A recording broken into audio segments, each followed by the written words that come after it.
So hello everyone, as you all know, this is Niharika Tiwari. So guys, we're back with another video related to series of business management, and in this video we are going to cover next topic. So इससे पहले वाले parts अगर आपने नहीं देखे हैं तो channel की प्लेलिस्ट में जाकर चेकआउट करेंगे. इंस्टाग्राम टेलीग्राम में मुझे ज्वाइन कर सकते हैं. So without any further delay let's start this video. So guys, आज इस टॉपिक को लेकर डिस्कस करेंगे. इस सीरीज में आपकी वो है आपका contribution of weber in management. आपके सिलेबस में जो एनईपी के अकॉर्डिंग पूरे यूपी के कॉलेजेस में अप्लीकेबल है, उस सिलेबस के अकॉर्डिंग जो आपका मैनेजमेंट का एक कंट्रीब्यूशन है हेनरी फ्यूल का, टेलर का, वेबर का, वो पूछा गया है मैनेजमेंट की फील्ड में.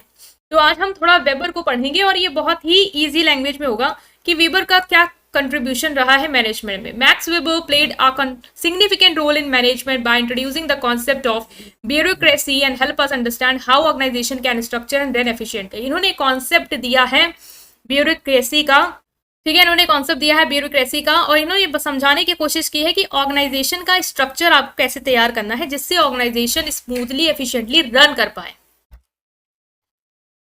ठीक है, तो हम इसके बारे में डिस्कस करेंगे. बहुत ही शॉर्ट में मैंने इसको बनाया है जिससे कि आप कुछ पॉइंट्स याद कर लो जो आप पेपर में लिख पाओगे. पहली बात तो याद रखना कि इनका कंट्रीब्यूशन जो रहा है वो ब्यूरोक्रेसी की फील्ड में रहा है. मतलब इन्होंने एक स्ट्रक्चर के बारे में डिस्कस किया है कि स्ट्रक्चर कैसा होना चाहिए ऑर्गेनाइजेशन का जिससे वो एफिशिएंटली रन कर पाए. मान लो आप किसी ऑर्गेनाइजेशन का स्ट्रक्चर अच्छे से बना देते हो, पता है कि क्या लेवल है, कितने लेवल है, किसको ऑर्डर देना है, कौन ऑर्डर फॉलो करेगा, तो क्या होगा, आप रन कर पाओगी इजिली एक ऑर्गेनाइजेशन को.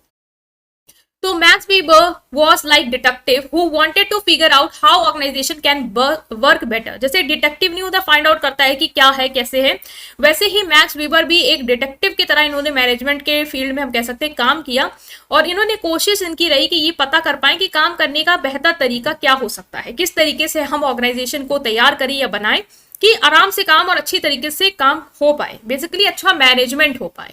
ही talk about something called bureaucracy. इन्होंने ब्यूरोक्रेसी के बारे में बात किया, which is a way to organize thing with clear rules and clear hierarchy like a pyramid. इन्होंने ब्यूरोक्रेसी के बारे में बात किया. ब्यूरोक्रेसी क्या है, एक तरीका है, एक वे है जिसके थ्रू आप क्या करोगे, चीजों को ऑर्गेनाइज करोगे, रूल्स बताओगे.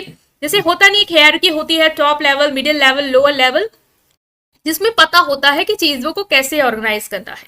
टॉप लेवल की ड्यूटीज क्या है, लोअर लेवल की क्या है, मिडिल लेवल की क्या है, किसको किसको रिपोर्ट करना है और किसे किसको ऑर्डर देना है, फॉलो किसे करना है. तो आपका स्ट्रक्चर अगर आप सोचो कि एकदम तैयार है और पता है, सब कुछ क्लियर है, तो आप खुद सोच सकते हो कि वर्क अच्छा होगा ही होगा. तो in a bureaucracy everyone has specific job and responsibility and they follow rules and procedure. तो आप समझो कि ब्यूरोक्रेसी में हर इंसान के पास उसकी खुद की एक जॉब है. लाइक आपने किसी को दिया है कि आपका काम जो है वो क्वालिटी चेक का है या आपका काम जो है वो मार्केटिंग का है, आपको कस्टमर की रिपोर्ट्स तैयार करनी है. तो हर इंसान को अपना अपना जो रोल है वो पता है. इससे क्या होगा, जब आपके लोगों को पता होगा कि किसको क्या करना है तो कंफ्यूजन नहीं होगी कि करना क्या था. जो लोग काम चोरी करते हैं कि मुझे तो पता ही नहीं था कि मेरी रिस्पॉन्सिबिलिटी क्या है, अब वो इस चीज को नहीं कह पाएंगे. रूल्स आपने बना रखे होंगे, तैयार होंगे कि ये चीजें हैं, ऐसी ही फॉलो होंगी, तो वो लोग वैसे ही चीजों को करेंगे.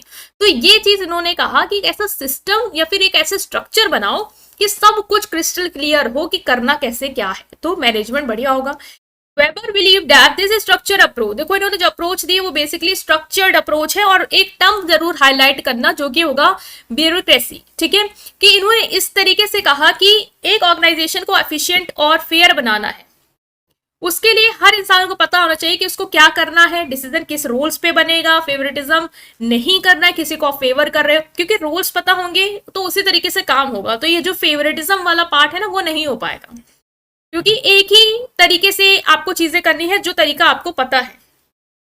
तो his idea about bureaucracy had a big influence on how many organization including business and government and structure manage today. तो ब्यूरोक्रेसी का पूरा सिस्टम दिया जिसमें उन्होंने बताया कि स्ट्रक्चर कैसे तैयार करो जिससे क्या हो कि क्लियर कट हो जाए सबको कि करना किसको क्या है, ड्यूटीज इसकी क्या है, रूल्स कैसे कैसे क्या है और कैसे उन रूल्स को फॉलो करना है. तो क्या होगा, जब सबको सब कुछ पता है, सब कुछ क्लियर कट है, तो लोग उस तरीके से काम करेंगे और स्मूथली वर्क होगा और ऑर्गेनाइजेशन आप अच्छे से मैनेज कर पाओगे. तो वेबर का यही कंट्रीब्यूशन रहा मैनेजमेंट में कि उन्होंने एक स्ट्रक्चर्ड अप्रोच की बात की, एक ब्यूरोक्रेसी की बात की जो कि एक तरीका है चीजों को ऑर्गेनाइज करने का, रूल्स को बनाने का और एक हेयर की को तैयार करने का कि किस तरीके से वर्क होगा। आई होप ये आपको ये समझ में आया है। स्टिल कोई भी डाउट होगा उसे कमेंट सेक्शन में पूछ सकते हैं। वीडियो को लाइक करेंगे, चैनल को सब्सक्राइब करेंगे। Thank you.